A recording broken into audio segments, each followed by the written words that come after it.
Assalamualaikum warahmatullahi wabarakatuh. Perkenalkan, nama saya Arina Armadiana Utari, NPM 237100001, akan menyampaikan jawaban UTS perilaku organisasi.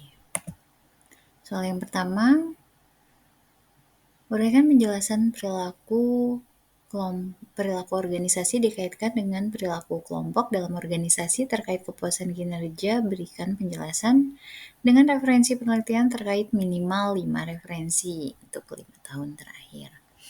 Sebelum kita membahas lebih jauh, perilaku organisasi merupakan studi yang mengamati bagaimana individu dan kelompok berperilaku dalam suatu organisasi yang mempengaruhi efektivitas dan kepuasan kerja. Salah satu aspek penting yang dipelajari dalam perilaku organisasi adalah bagaimana perilaku kelompok itu mempengaruhi kepuasan kerja dan kinerja karyawan. Perilaku kelompok dalam organisasi mencakup interaksi sosial dan dukungan kohesi kelompok.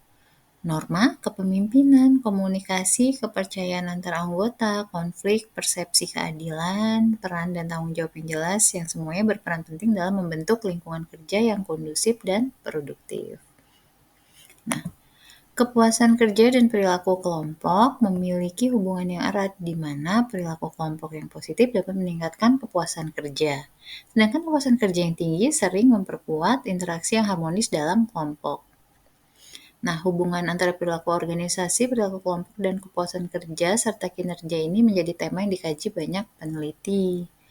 Penelitian menunjukkan bahwa perilaku kelompok yang mencakup interaksi, norma, dukungan, kerjasama tim berperan penting dalam menentukan seberapa puas seorang karyawan terhadap kinerjanya atau kerjanya dan membawa manfaat bagi organisasi.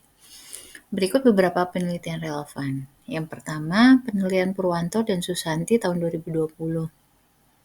Pengaruh kepemimpinan transformasional terhadap kinerja tim dan kepuasan kerja karyawan pada perusahaan jasa di Indonesia.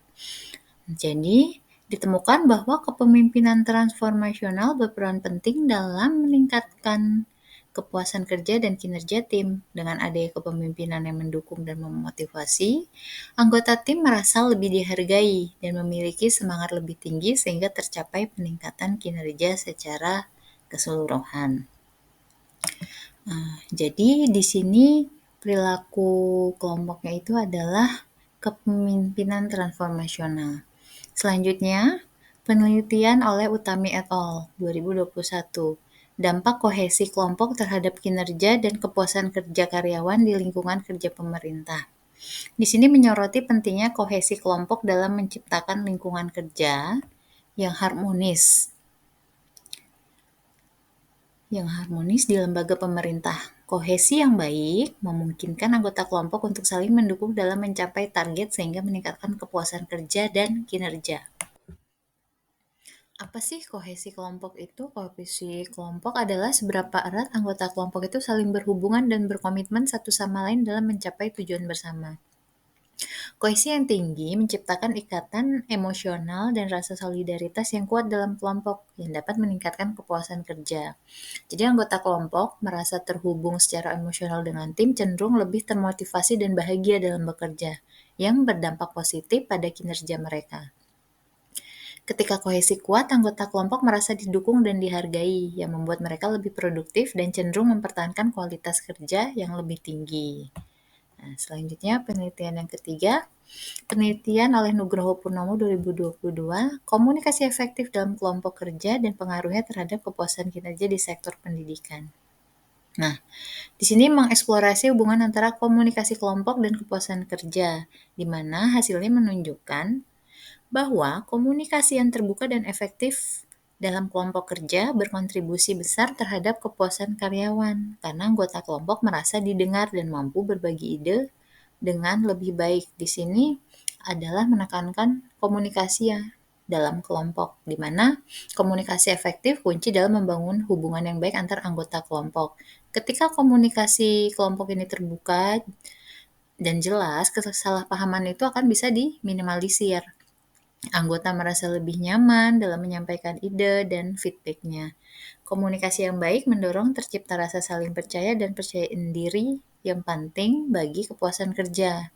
Kalau komunikasi lancar, anggota kelompok juga dapat bekerja dengan baik, sehingga mengkoordinasikan tugas secara efektif dan mengatasi masalah bersama yang berdampak pada peningkatan kinerja. Penelitian yang keempat oleh Lestari et al. 2023, dinamika kelompok dan pengaruhnya terhadap kinerja karyawan di industri manufaktur.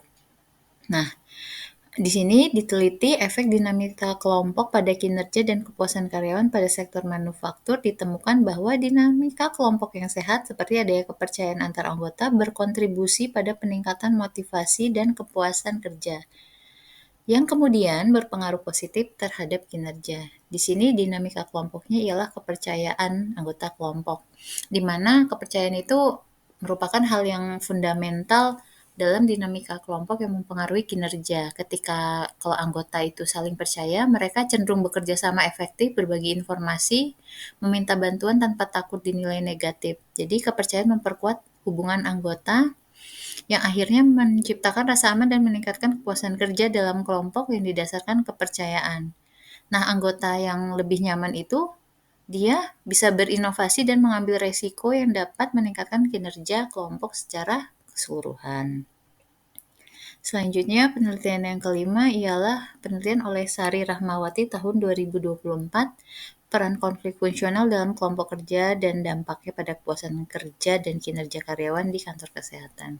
Jadi dalam penelitian ini menyoroti konflik fungsional dalam kelompok ketika dikelola dengan baik dapat mendorong munculnya ide baru dan inovasi yang pada akhirnya berdampak positif pada kepuasan kerja dan kinerja tim di rumah sakit dan klinik. Jadi konflik dalam kelompok itu tidak bisa dihindari, tapi harus dikelola dengan baik. Konflik dapat menjadi kekuatan positif yang mendorong inovasi dan pemecahan masalah. Konflik produktif atau fungsional memungkinkan anggota kelompok menyuarakan pendapat yang berbeda dan akhirnya meningkatkan kualitas keputusan dan hasil kerja. Konflik yang dikelola dengan baik dapat meningkatkan kepuasan kerja karena anggotanya merasa bahwa mereka itu didengar dan dihargai. Sebaliknya, konflik yang buruk menyebabkan ketegangan, ketidakpuasan kerja dan berdampak negatif, seolah-olah apa yang muncul itu tidak ditindaklanjuti. Nah, simpulannya, faktor seperti kepemimpinan, kohesi, komunikasi, dinamika kelompok, konflik dalam kelompok memiliki dampak signifikan terhadap kepuasan dan kinerja kerja pegawai. Dari beberapa penelitian, perilaku kelompok organisasi, misalnya dukungan, kepercayaan antar anggota, komunikasi yang baik, kepemimpinan, persepsi keadilan itu berkaitan terhadap kepuasan kinerja yang akhirnya kepuasan karyawan yang akhirnya berdampak pada kinerja mereka, di mana anggota lebih puas termotivasi untuk bekerja dengan hasil yang terbaik. Nah, sesuai penelitian-penelitian tadi pula menunjukkan bahwa perilaku organisasi dan perilaku kelompok yang baik berkontribusi positif terhadap kepuasan kerja yang pada akhirnya berdampak positif pada kinerja karyawan. Soal yang kedua, perilaku organisasi secara keseluruhan adalah sikap sumber daya manusia dalam lembaga. Terkait dengan hal tersebut, berapa penting sikap profetik menjadi dasar sikap sumber daya manusia dalam lembaga. Nah, di sini perilaku organisasi secara keseluruhan itu kan mencakup sikap dan tindakan sumber daya manusia di dalam lembaga itu yang dipengaruhi, termasuk perilaku sikap individu yang ada dalam organisasi. Nah, sikap profetik itu mencerminkan sikap yang dimiliki oleh Nabi dan Rasul. Seperti kita ketahui ada 4, sidik, amanah, tablik, dan fatonah. Sidik itu jujur, kalau di sini berintegrasi tinggi dan terjaga dari kesalahan. Benar dalam bertindak berdasarkan hukum dan peraturan. Yang kedua, amanah, dapat dipercaya, dia akuntabel, dapat mempergunakan fasilitas yang diberikan. Tablik senantiasa menyampaikan kebenaran, tidak pernah menyembunyikan yang harus disampaikan dan tidak takut memberantas kemungkaran, KKN dan sebagainya. Selanjutnya Fatona, cerdas, berintelektual tinggi, emosional dan spiritualnya tinggi, profesional, cerdik dan mencari jalan keluar dari berbagai kesulitan. Nah, sikap profetik itu merujuk pada nilai luhur yang tadi sudah disebutkan, kejujuran, integritas, tanggung jawab, dan keladanan yang sangat penting sebagai dasar sikap seorang manusia atau sumber daya manusia dalam lembaga. Nilai ini didasarkan pada sifat kenabian yang bertujuan untuk menciptakan lingkungan kerja yang adil, harmonis, berorientasi pada etika yang sangat diperlukan dalam menciptakan lingkungan yang baik dan sehat, yang penting bagi kemajuan lembaga. Berikut beberapa alasan kenapa sikap profetik itu penting bagi seseorang sumber daya manusia dan lembaganya. Nah, ada 7 hal, yaitu dia membangun integritas dan kepercayaan, mendorong tanggung jawab dan akuntabilitas, dapat memperkuat etos kerja dan disiplin, membentuk budaya kerja berbasis etika, mendorong keteladanan dan kepemimpinan yang positif, mengurangi konflik dan menjaga keharmonisan, memberi nilai tambah pada lembaga. Jadi dari masing-masing poin tersebut secara sekilas akan saya jelaskan. Kalau membangun integritas kepercayaan, sikap profetik itu kan mendorong karyawan untuk berperilaku jujur dan berintegritas. Itu pondasi kepercayaan dalam sebuah organisasi. Kalau setiap anggota lembaga itu berpegang pada nilai ini, maka lingkungan kerjanya akan transparan dan dapat diandalkan. Kepercayaan ini berperan penting dalam hubungan individu antar tim, sampai hubungan lembaga dengan stakeholder eksternal. Jadi dengan SDM yang integritasnya tinggi, reputasi lembaga itu juga akan meningkat dan kepercayaan dari stakeholder tentu akan mengikuti peningkatan tersebut. Yang kedua, mendorong tanggung jawab dan akuntabilitas. Sikap profetik itu kan menekankan pentingnya tanggung jawab dan menjalankan tugas akuntabilitas. Jadi karyawan yang menjunjung tinggi tanggung jawabnya akan bekerja baik dan dia itu bertanggung jawab atas dirinya sendiri dengan tim dan lembaga. Jadi dia lebih disiplin, komitmen, gak mudah mengalihkan kesalahan dan menghindari kewajiban.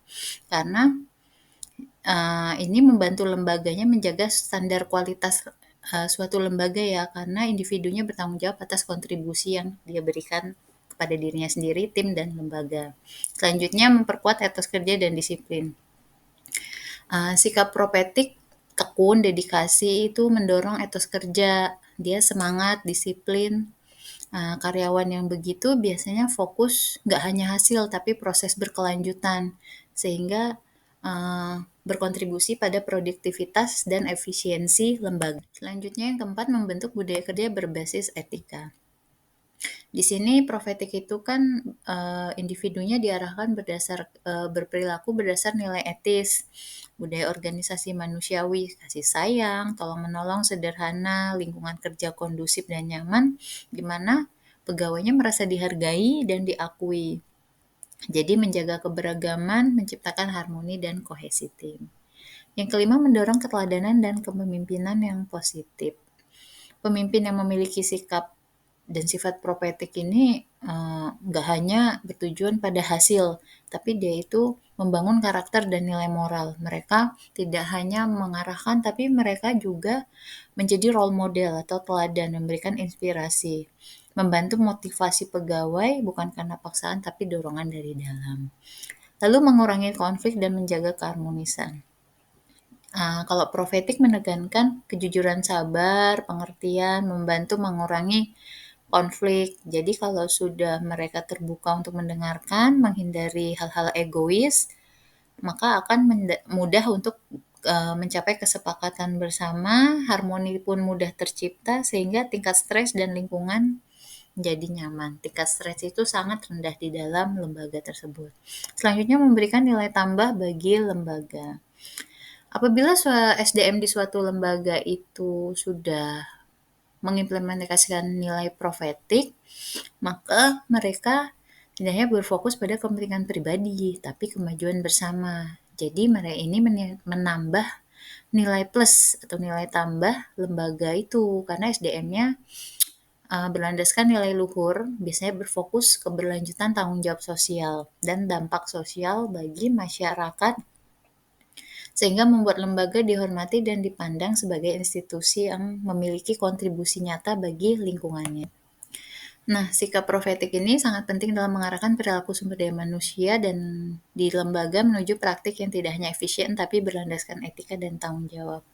Dengan menanamkan sikap profetik, lembaga dapat menciptakan lingkungan yang sehat, aman, dan produktif, sekaligus meningkatkan reputasi lembaga di mata publik, karyawan yang menjunjung tinggi nilai profetik, lebih cenderung loyal, produktif, dan berorientasi pada tujuan yang lebih besar, yaitu berkelanjutan dan kebaikan bersama. Baiklah, demikian yang bisa saya sampaikan untuk jawaban UTS soal yang nomor 1 dan nomor 2. Semoga berkenan untuk dosen pengampu Bapak Febri dan teman-teman. Saya akhiri, terima kasih. Wassalamualaikum warahmatullahi wabarakatuh.